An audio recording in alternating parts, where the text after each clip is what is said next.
مسئلہ قرآن کا نہیں ہے، مسئلہ قرآن کی فہم کا ہے. قرآن کو سمجھا کس کھوپڑی کے ساتھ جا رہا ہے.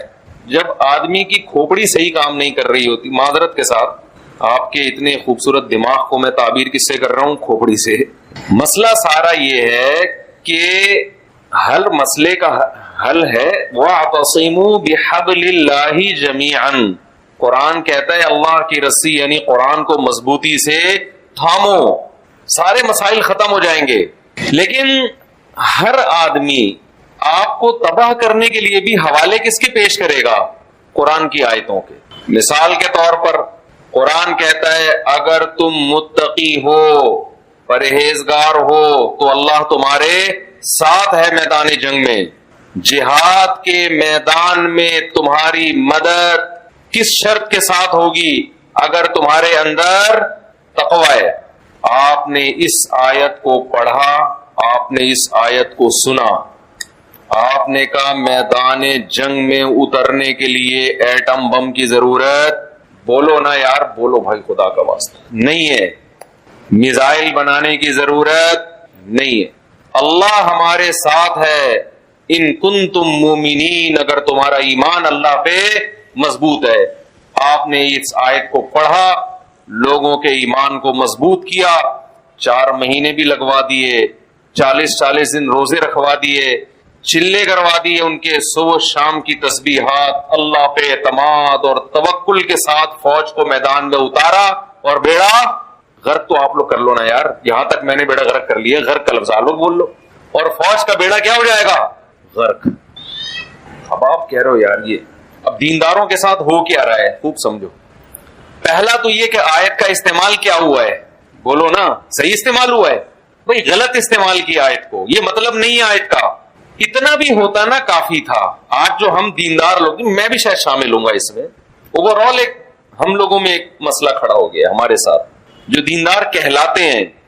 اتنا بھی ہوتا نا کافی تھا کہ قرآن کی آیت کا غلط استعمال ہوا، فوج کو میدان میں اتارا اور بغیر اسلحہ کے، بغیر ٹریننگ کے مروا دیا، بیڑا غرق ہو گیا.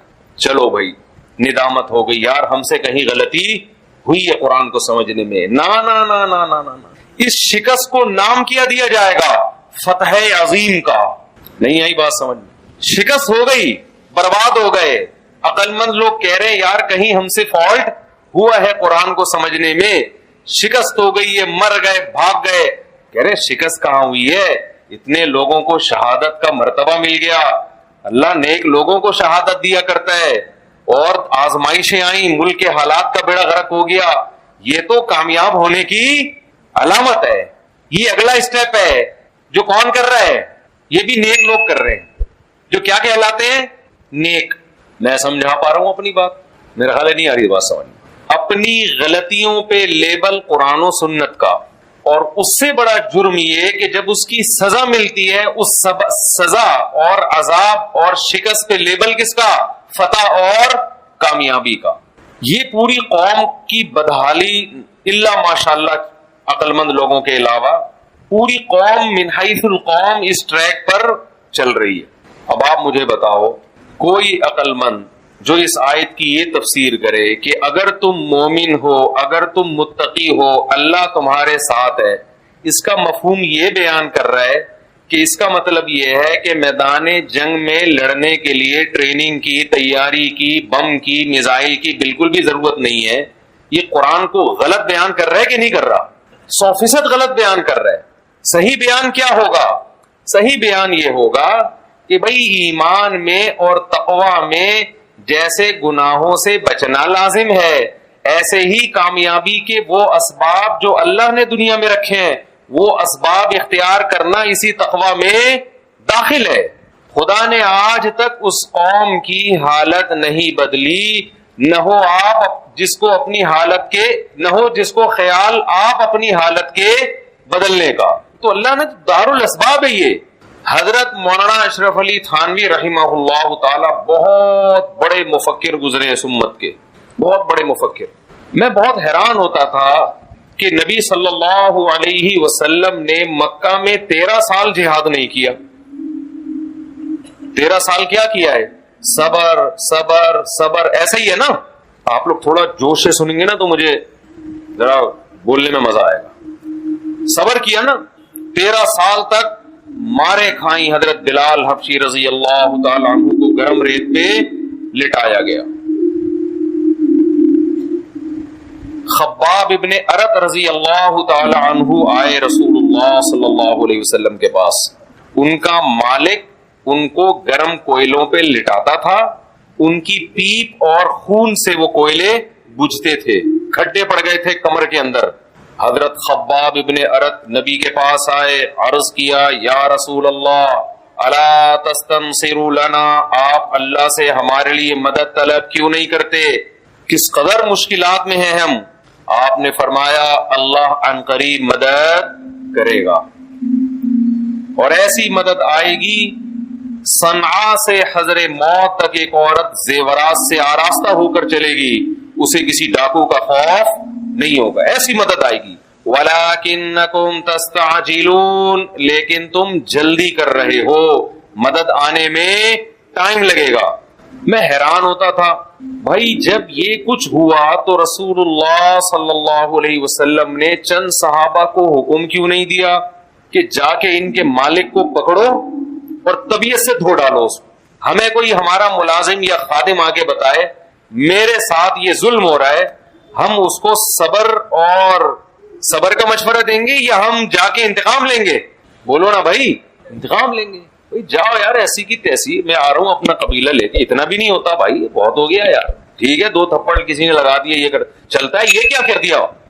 نبی کیا کہہ رہے ہیں, بولو صبر. 13 سال تک صبر صبر صبر, یہاں تک کہ جب آپ کو یہ خطرہ ہوا کہ آپ ہی کو قتل کر دیا جائے گا.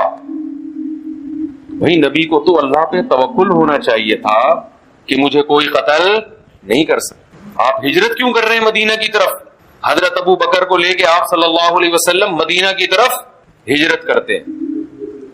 اچھا چلو اللہ کے حکم سے مدینہ کی طرف ہجرت کر لی, تو بھائی ہجرت کے لیے جو مدینہ کا راستہ ہے وہ سیدھا اختیار کیا جائے, لمبا چکر کاٹ کے کیوں جا رہے ہیں کہ دشمن کو یہ لگے کہ اس طرف جا رہے ہیں, لیکن حقیقت میں آپ اس طرف جا رہے ہیں.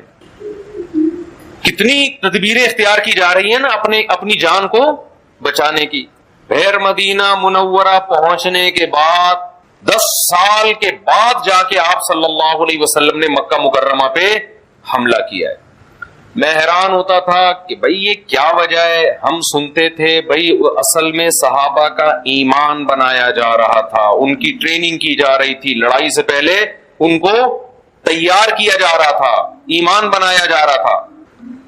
ہم سوچتے تھے یار صحابہ تو جس دن ایمان لاتے تھے اسی وقت ان کے ایمان کا لیول بہت اونچا. حضرت خباب ابن ارت, ان کا ایمان کا کتنا اونچا لیول ہوگا کہ گرم کوئلوں پہ لٹایا جا رہا ہے مگر ایمان سے پیچھے نہیں ہٹ رہے.